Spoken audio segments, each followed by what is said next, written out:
No, really? This is me doing the floss. That's Very. yeah. That's yeah. No, that's.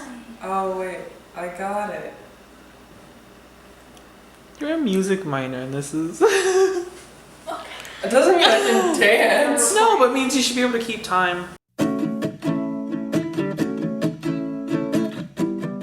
Hi everyone, welcome back to my kitchen. My name is Olivia and Thanksgiving is around the corner, so today I wanted to try out a new pumpkin pie recipe that is gluten and dairy free. So let's get started. So first you're gonna need your flour. Get that all in there. I washed my hands, don't come for me. Plus this is my pie that I'm gonna be eating myself. So. And then next you're gonna take your salt and sugar mixture. Now I'm going to mix all the dry ingredients together. Now that that's all stirred in, I'm going to take my coconut oil.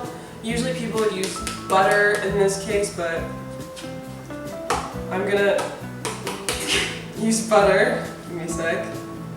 I'll take the back of my spatula. It's a 2-in-1 spatula. I love it. But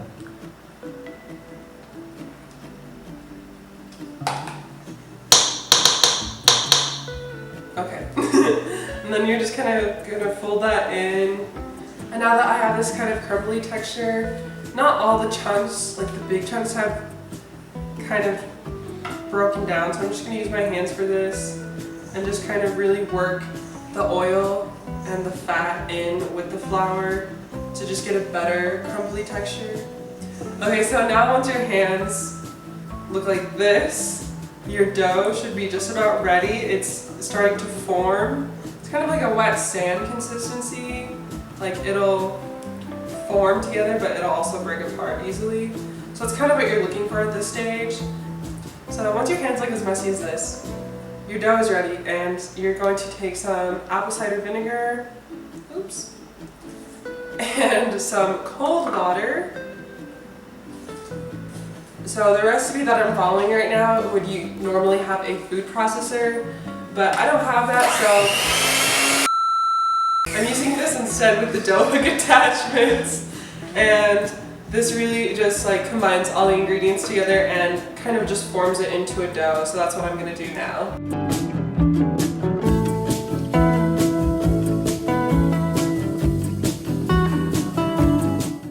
Okay, so once your dough has formed, it should look something like this. Again, a nice Play-Doh consistency. And you're actually going to want to put this in a ball, wrap it in saran wrap, and chill it in the fridge for 30 minutes to let everything just kind of rest. So I'll see you in 30 minutes. Okay, so I just took this out of the fridge. It has been chilling for... The oven's ready.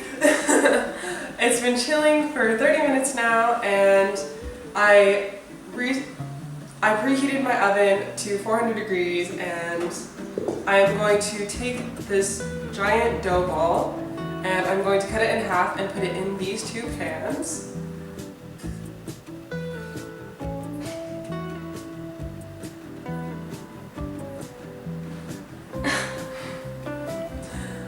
Okay, so I rolled this all out and I'm trying to pick it up, and it's falling in my hands. So after all that hard work, I'm just going to start over and form the dough in the tin so I don't have to transfer it like you would normal pie crust. And so I'm going to do that instead. I don't know why I didn't think of that sooner, because I know how crumbly gluten-free dough can get. But don't be dumb like me, skip that step of rolling it out for no reason and putting it back in a bowl. So I'm going to do that instead.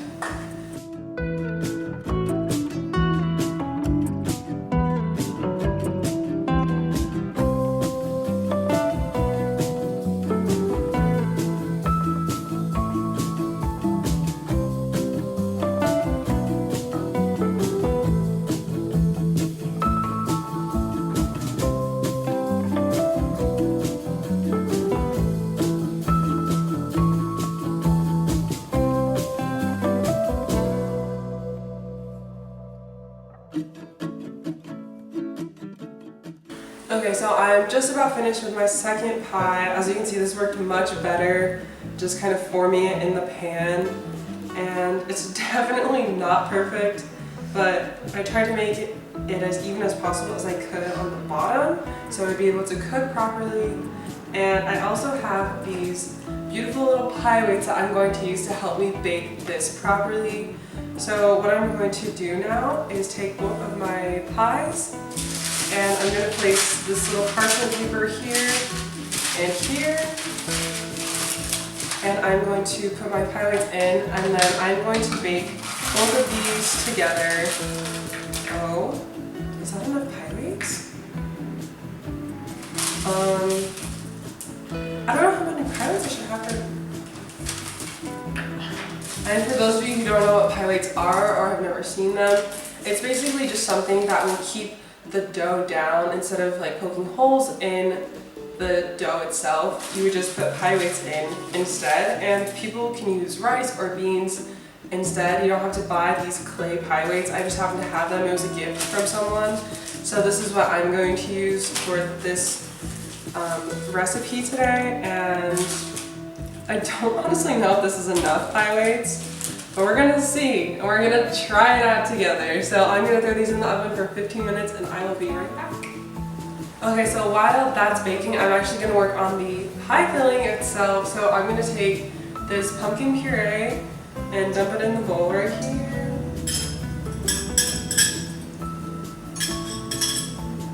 I have 2 beaten eggs.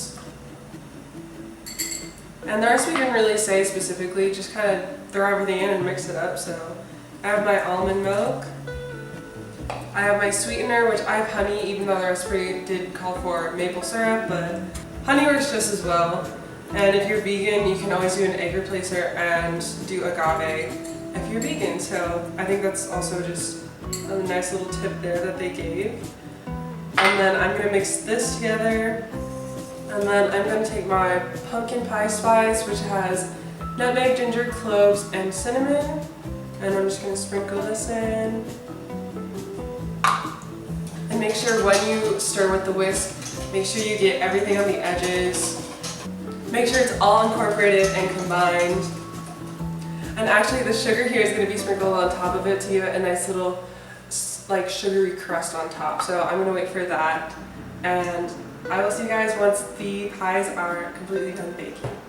Okay, so these have been out of the oven now for about 10 minutes. I've just been letting them cool down, and Mona's truth, taking the pie weights out and seeing, oh, I think it worked.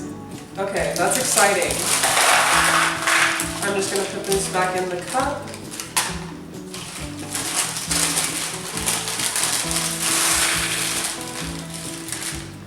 And oh my gosh, this is so fun. Okay, so the pies came out fully cooked, and I'm so happy that the pie weights worked. Now I'm going to take my filling and hopefully evenly distribute it so it's, oh, okay. Let's try that, sure. So they're evenly distributed into both of the pie pans. I have the temperature set for 425. And it's going to bake in there for 10 minutes at that temperature, and then I'm going to drop the temperature down to 350, and then it's going to bake for another 35 to 40 minutes. Now I'm just going to spread this around, make it even, make it nice and pretty. And I'm going to take the sugar and just sprinkle that on top, do a little sugar bay action. Oh, that works. I get it, Salt Bay. I understand your method. Okay, now I'm gonna put these back in the oven. I will see you when they're all baked and cooled. It's been about an hour. I had these in their oven for about 45 minutes, and I've been letting them cool for the last 15, and I am too impatient to wait for it to be in the fridge. I want to try this right now. The color is throwing me off a little bit. Usually pumpkin pies are brighter. This is what it looks like. And this one definitely had less filling than this one, but here's the other one. And I'm just gonna cut into this. I'm gonna cut into this one just because of the filling is more. Ooh, did you see that steam? Probably not. Probably. Okay, the crust is a little thick. I think it's a little too much crust to pie ratio there. So I'm a little disappointed in this recipe, just as first glance, but of course I always have to have some whipped cream on this. So here is the pie. This is what it looks like. And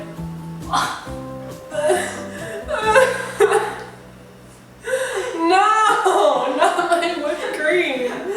Okay, it's fine, I can fix this. Let me just get my fork.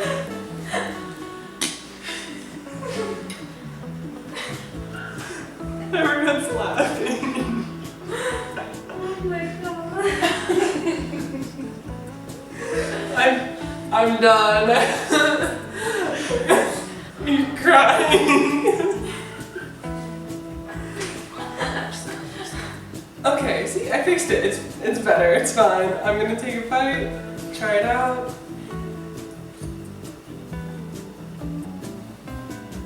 Okay, the texture is amazing. For this being dairy-free filling, amazing. The crust is good. It looks a little undercooked despite it feeling cooked before I put the filling on top. So I don't really know how or why I messed up there. But overall it's actually really good. And especially if you are a crust person for pie and enjoy eating the crust. Oh, it keeps falling. It's too hot, that's why. That's literally it. I'm going to enjoy this. I will not be posting for the next 2 weeks because I have finals, and then the next week after that is Thanksgiving. So I'm going to be spending that time studying and spending time with my family. So I will see you all in December. I feel like you must have the pan. No, I didn't miss half the pan. I feel like you did it. Looks It's like you all did. right there. And I will saw it. and I will sprinkle in the fact that I can cook. I can cook. I'm a chef. Stop criticizing me. Stop criticizing the way I'm doing things. I am not dumb. I am an artiste.